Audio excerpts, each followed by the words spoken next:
হেন শুনি হাঁহি মাতি লন্ত চক্ৰ পানী অয়ুপৰি জন্মৰ কথা শুনো দুই প্ৰাণী পূৰ্বতই আছিলা তুমি প্ৰিন্সি নামে সতী বসুদেৱ আছিলা তপ প্ৰজাপতি। এই সমস্ত কথাখিনি কোৱাৰ পিছত বসুদেৱ ওচৰতে আছে। গতিকে দৈৱকীক এতিয়া অলপ আগে আগে কোৱা কথাখিনিৰ কাৰণে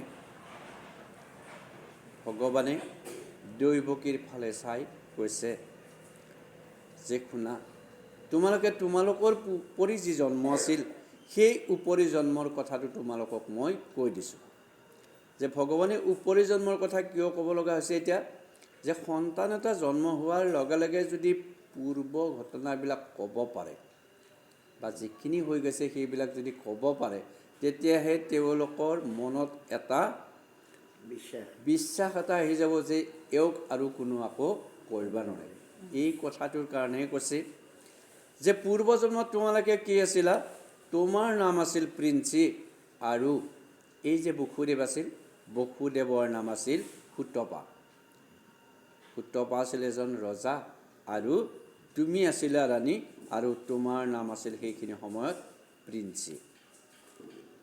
ৰাম সৃষ্টি কৰিবা ক ব্ৰহ্মা দুইকো আদেখিলা, শুনি দুই প্ৰাণী ঘোৰ তপয়া চাৰিলা, সহিলা হাঁহিম মহা ৰুদ্ৰ বৃষ্টিপাত, বায়ু ভক্ষী থাকা কত ভুঞ্জি পকা পাত। তোমালোকে ধাৰ্মিক আছিলে কাৰণে প্ৰথমতে ব্ৰহ্মাদেৱে তোমালোকৰ ওচৰত আহি কৈছিল যে তোমালোকে সৃষ্টি আৰম্ভ কৰা, অৰ্থাৎ সন্তান জন্ম দিব লাগে তোমালোকে। এই কথাটো শুনাৰ পিছত দুয়োজনে গভীৰ অৰণ্যত গৈ ৰ'দ বতাহ বৰষুণ একো নেওচাকে কেৱল বতাহ আৰু শুকান পাত খাই বহুত বছৰ ভগৱানক তপ কৰি আছিল। ৰাম সৃষ্টি আৰাধিলা মুক তপ কৰি আশৰিষ, বহি গৈলা দিব্য 12,000 বৰিষ, এই ৰূপে দেখা দিয়া বোলনা লোৱাবৰ, বোলহত পুত্ৰে কহু ক তুমি সমহৰে। এনেকৈ 12,000 বছৰ তোমালোকে যেতিয়া তপ কৰি আছিলা দিন ৰাতি নোহোৱাকৈ, সেইখিনি সময়তে তোমালোকৰ তপত মই কি হৈছিলোঁ, সন্তুষ্ট হৈছিলোঁ। আৰু সন্তুষ্ট হৈ তোমালোকক মই এটা বৰ দিছিলোঁ। সেই বৰটো কি হিচাপত দিছিলোঁ, তোমালোকেই লৈছিলা সেই বৰটো, সেইটো হৈছে যে মোৰ নিচিনা সন্তান তোমালোকৰ গৰ্ভত জন্ম হ'ব লাগে। ৰাম সেই ৰূপে দেখা দিয়া বোল লোৱা বৰ, বোলা হা পুত্ৰে কহু ক তুমি সমহৰ। যে সেইখিনি সময়ত তোমালোকৰ ওচৰত যেতিয়া মই থিয় হৈছিলোঁ, থিয় হোৱাৰ লগে লগে তোমালোকক মই কৈছিলোঁ যে তোমালোকে যি ইচ্ছা তাকেই বৰ লোৱা, মই দিম। আৰু তেতিয়া তোমালোকে কৈছিলা যে তোমাৰ নিচিনা সন্তান আমি কামনা কৰিছোঁ।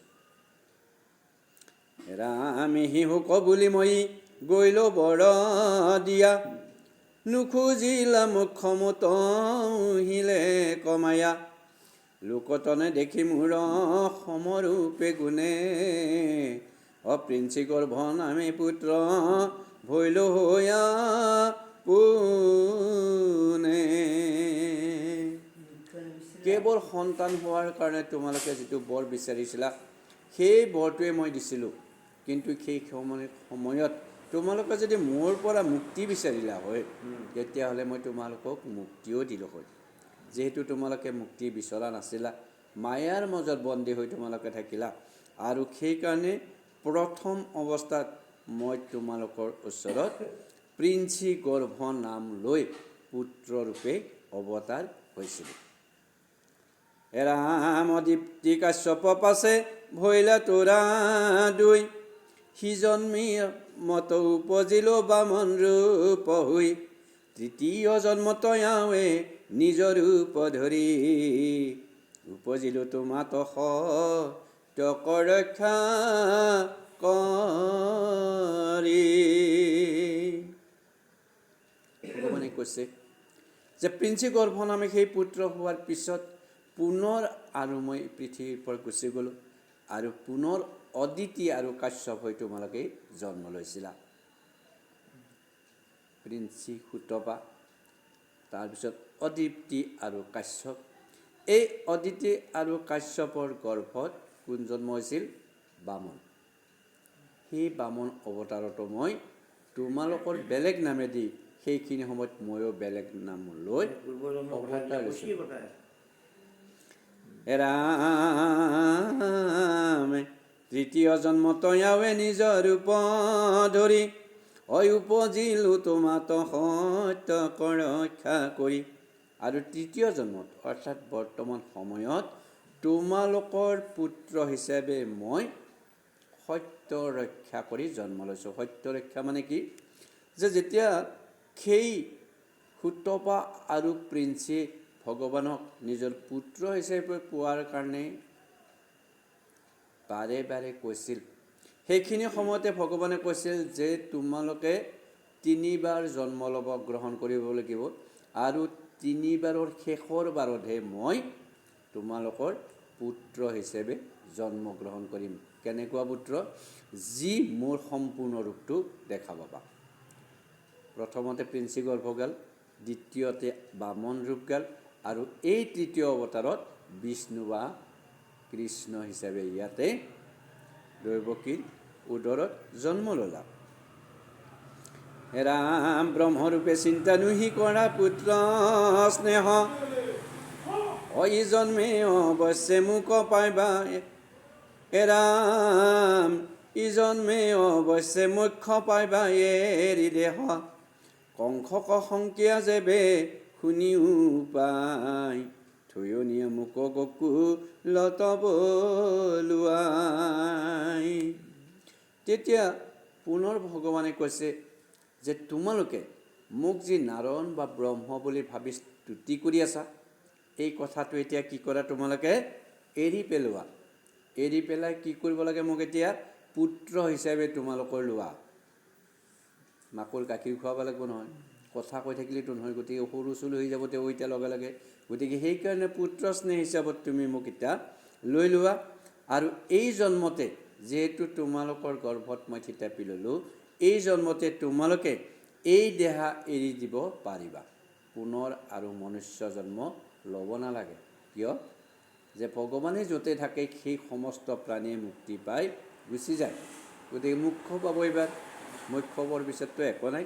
গতিকে তেওঁলোকক কৈছে যে তোমালোকে এইবাৰ মুক্তি পাবা আৰু তোমালোকৰ কোনো ভয়ৰ কাৰণ নাই। কংসৰ কাৰণে কোনো ভয় কৰিব নালাগে। এতিয়া এটা কাম কৰা, লগে লগে ইয়াৰ পৰা মোক নি গকুলত থৈ আহ, কোনো যাতে গম নাপায়। ৰাম উপজীৱে যোগমায়া যশোদাৰ ঘৰে অমুক থয়া টাংক লৈয়া আঁকিও সত্তৰে এহি বুলি তাহাম্বক বিষ্ণু ভৈলা চুপ 2 হস্তৰাগত ভৈ লন্ত শিশু ৰূপ। যে আৰু কৈছে যে তাতেই যোগমায়াৰ জন্ম হৈছে ক'ত? যশোদাৰ ঘৰত। যি গকুলত মই তোমালোকক নিব দিছোঁ তাত নন্দ যশোদা আছে আৰু সেই নন্দ যশোদাৰ গৰ্ভত যোগমায়াৰ তাতে থিতাপি লৈছে, তাতেই তেওঁ জন্ম হৈছে। গতিকে তাকে নি মোক তাতে থ'বা আৰু এই যোগমায়াক ইয়াকে লৈ আহিবা।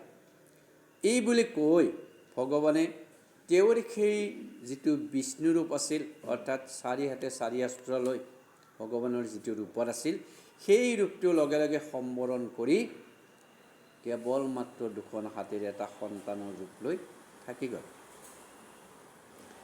ৰাম কৃষ্ণৰয়া দেখ পাছে বসুদেৱে কুনি অভাগিল নিহালতা নপাৱৰ আপুনি পুত্ৰ ককুলত নয়া বজাইবে খোজন্তে উপজিলা যোগমায়া যশোদাত হন্তে।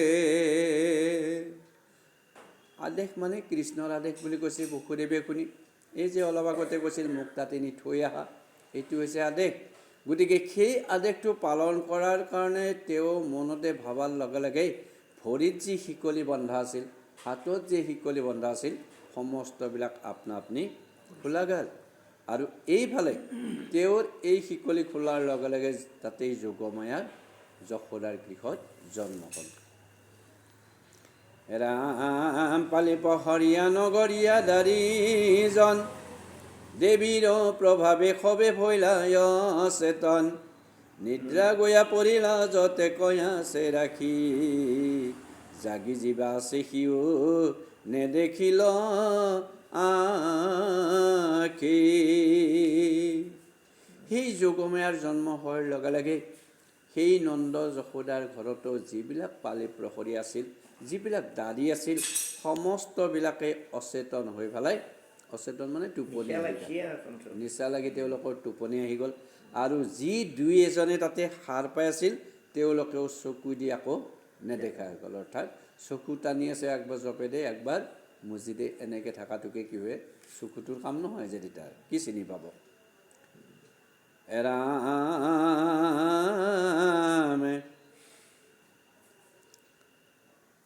বৃহৎ কপাতয়াতি আতপতংকাৰে, দাৰ সব বান্ধি আছে লোহাৰ হাংগাৰে। দেখি বসুদেৱ কয় আপুনি চুটেদাৰে, সূৰ্য দৰ্শনে যেন গুচে অন্ধকাৰ। সেই যে গেটবিলাকত পূৰা লোহাৰ হেৰি দি বান্ধি থৈ দিছে একদম কপকপীয়াকৈ, বসুদেৱে যেতিয়াই যায় সেইখন তাৰে আগে আগে গোটেই দুৱাৰবিলাক আপনা আপুনি খোলা যায়। আমাৰ এতিয়া দেখোন পানীৰ টেপত হাতখন দিলে কেনে পানী পৰে, গম পাইছে না?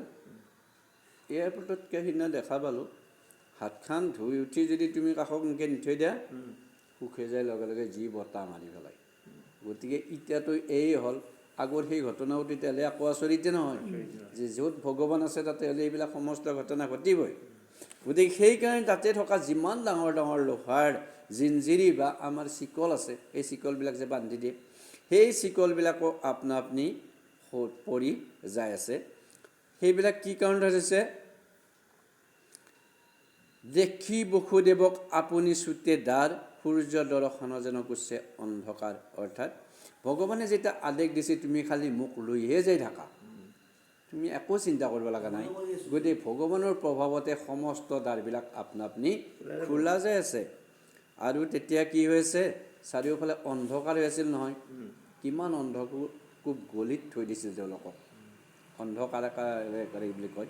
গতিকে যেনেকৈ ৰাতিৰ আন্ধাৰটো কিহে গুচাব পাৰে, সূৰ্যৰ পোহৰে গুচাব পাৰে, ঠিক একেদৰে ভগৱানৰ পোহৰে দিও বসুদেৱে আহাত এক খুদো অসুবিধা হোৱাই নাই।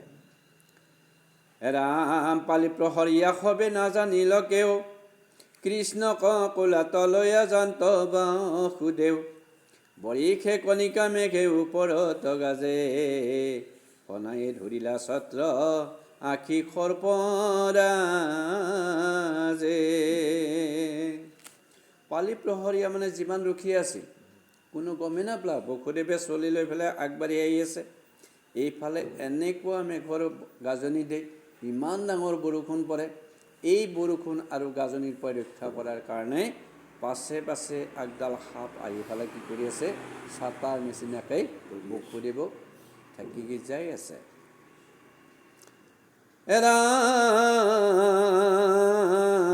ৰামে বাৰিষা যমুনা নদী ফেন ফটকাৰ, তো দেখি লাগে ভয় ভাগে বজোৱাৰ। কৃষ্ণক দেখিয়া ভয়ে বাট দিলা মাজে, অৰামক দিলন্ত যেন পন্থ সিন্ধুৰাজে।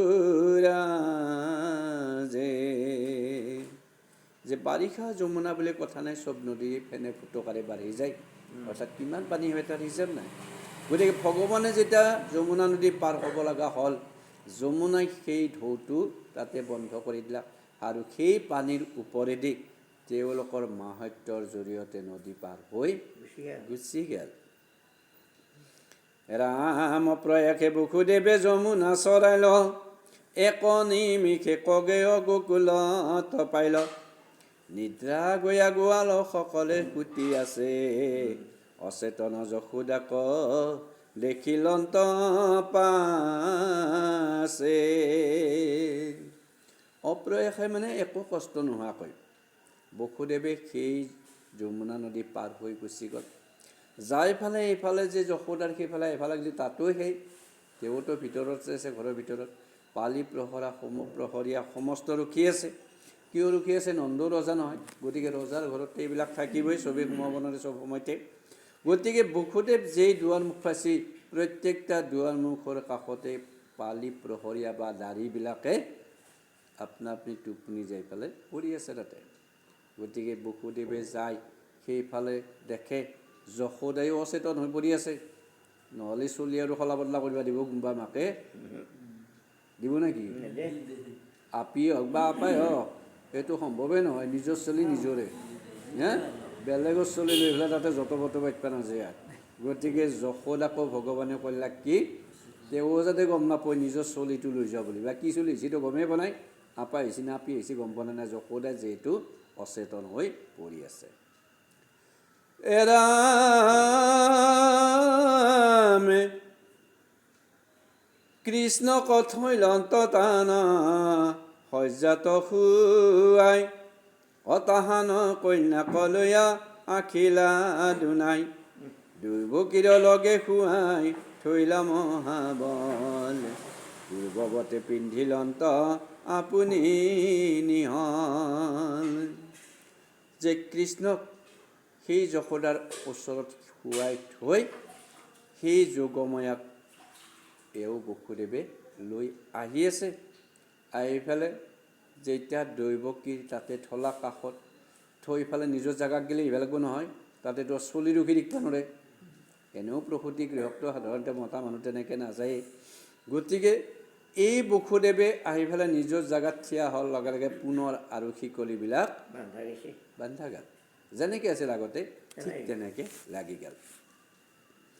ৰাম দুনাই দুৱাৰত সবে কপাত লাগিল, শিশুৰ ক্ৰন্দন শুনি প্ৰহৰী জাগিল। লৰন্তে ৰখিয়া কংহত জান দিল, শুন প্ৰভু দৈৱকীৰ পুত্ৰ উপজিল। যে এনেকৈ যেতিয়া সকলোবিলাক কপত মানে কি কৈছিলোঁ আমি, তেওঁলোকৰ হাতত যি শিকলিৰে বান্ধা আছিল, সমস্ত শিকলিবিলাক বান্ধা শেষ হোৱাৰ পিছত জাৰবিলাকত শিকলিবিলাক মাৰা শেষ হোৱাৰ পিছতেই কি হৈ গ'ল, এই যে তেওঁলোকৰ দুৱৰীবিলাক আছিল অচেতন হৈ, সকলোবিলাকে সাৰি পেলাক। সাৰি পেলাই এটাই গোটেই ৰাজাক ক'ব গ'লে ভাল পাব নহয়। এই মস্ত দাউৰি দাউৰি যায়, এটাক ক'লাক এও প্ৰভু চলি এটা হৈছে আজি অলপ আগতে। চলি হ'বৰ বহুত সময় হ'ল, কিন্তু তেওঁৰ মনত এখিনি সময়ত এই চলি হৈছে হল লগে লগে মই দাউৰিছোঁ একেবাৰে।